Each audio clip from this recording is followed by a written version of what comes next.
Hi, I'm Anthony from Sydney Backyard Veggies. I've got a few things I have to do this weekend in my patch.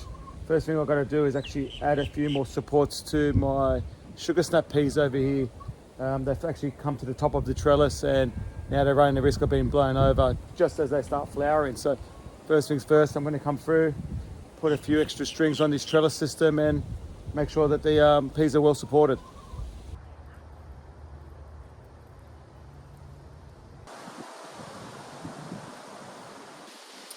So while I'm here as well, I'm going to put another string across the front just to push the plants back onto the trellis as well. So I'll just go pretty much from the two outer posts. I'll just put the string straight from there.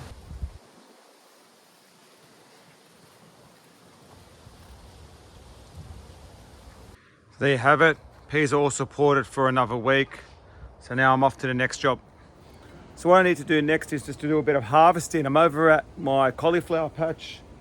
And I harvested my first one at the beginning of the week. So I'm into harvesting a few more now. There's actually one good one coming up at the moment, probably two. So I'm gonna go through and look through the patch and see how many I'm gonna harvest at the moment.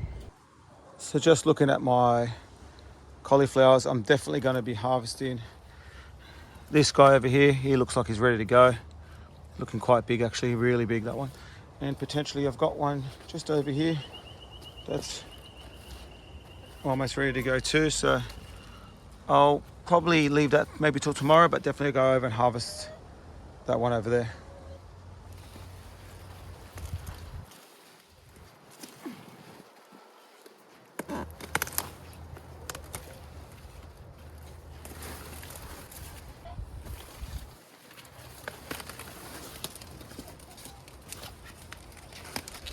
There you go. It's a nice head. Just take off the outer leaves now. Just going to clean this up.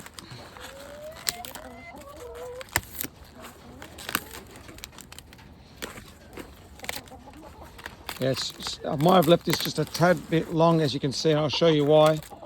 Those outer curds are starting to separate. Ideally, you don't want to leave it for that long when you harvest it, but it is what it is. I might actually end up harvesting another one because I'm actually anxious that more of them will be separating. But it's a good looking, just bring it around, there you go. Yeah, so I should have just harvested just a bit earlier, but that's fine. Look, they're still fine and edible. I just generally don't like them to start separating like that. If they start separating like that, it generally means you've just left it just a tad bit too long, but that's fine. I might go get a second one and see how that looks. So I harvested the second head I selected before, and that's exactly how I want it to be harvested when I harvest it. So if you can just see, none of the curds have started separating, so that's perfect. That's the right timing. This is compared to the previous one that I harvested, and as you can see, I'm just getting that initial separation there. So this was probably harvested 1 to 2 days too late, whereas this one's harvested just at the perfect time. Look, either way, they're both great to eat, so I'm taking them inside, and I might have another look to see if there's any further ones I need to harvest now. But yeah, so just keep an eye on your cauliflowers. They can grow. They can go past their premium pretty quickly. So I'm over at my Brussels sprouts patch, and I'm going to do a bit of maintenance on these plants. At the moment, the broccoli's buds are starting to form, and I reckon we're about 2 to 3 weeks away from harvest. But so what I'm going to do is I'm going to come through and just do a bit of maintenance, clean up around the weeds around the plants, and try to get rid of those lower leaves, especially the ones touching the floor, just to give a bit more airflow around the plants. Yeah, so I'm going to go through and do that at the moment. So this is my broccoli patch. I've got two patches. I've got this one, and I've got a second patch just over there in that corner there, just next to the cauliflowers I just harvested. And if I bring you closer, you can see they're starting to really form buds, and and they're really, really looking great. But what I'm going to do is I'm actually going to remove probably the bottom 4 or 5 leaves. Just at the moment, they're starting to yellow.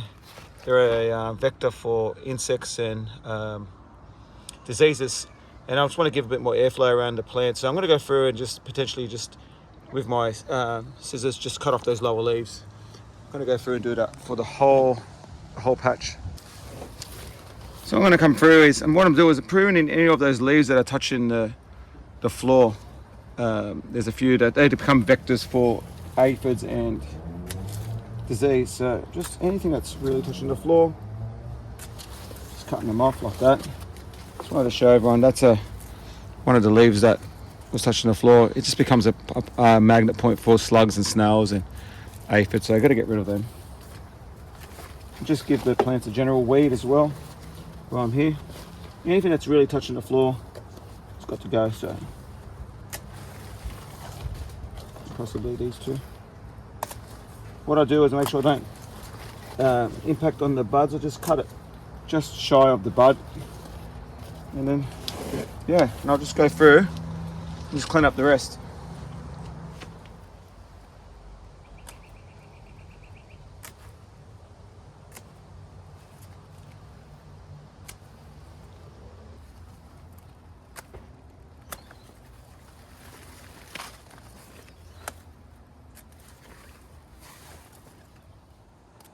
Okay, so I've come through now and I've pruned all my leaves, and as you can see, I'll just bring you closer.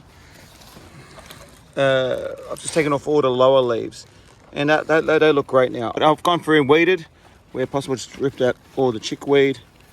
But what I'm going to do now is actually I'm going to add a little bit of pelletized chicken manure. We call it dynamic lifter here in Australia, but what I'm going to do is add a little bit. They probably don't need it, but I think it's good just to give them that last little boost of nitrogen, just to help them grow these little buds to full size. Yeah, so with that, I'm just going to add just a small handful around each base of each plant, and then that will be it for the Brussels sprouts.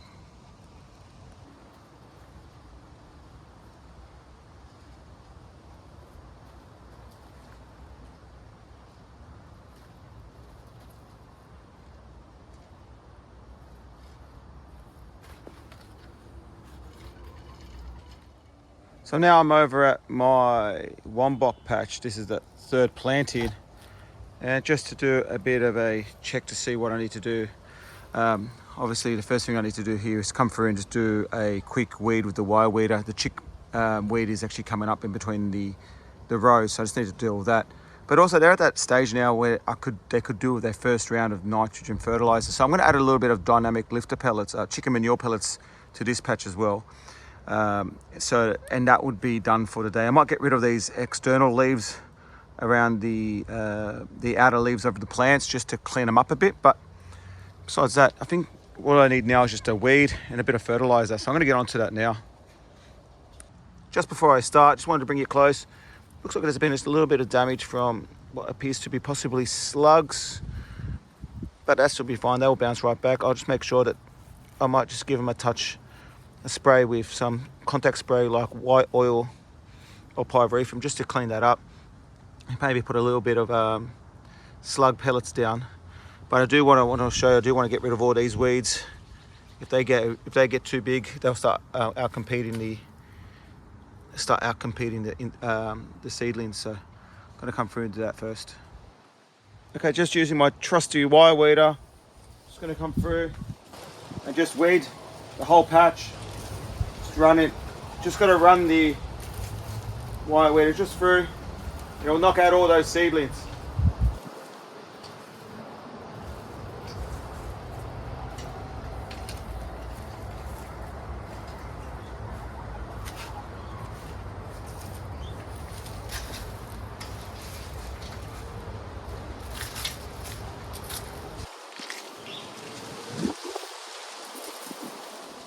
Okay, before I finish off with these seedlings, gone through, done the weeding, what I'm going to do now is just add a bit of chicken manure pellets to each of the plants. I'll just add it adjacent to the plant, and as the irrigation waters the ground, it will slowly break down and soak into the soil, feeding the plant. So I just don't like putting them too close because it might burn, the nitrogen might burn the delicate seedlings.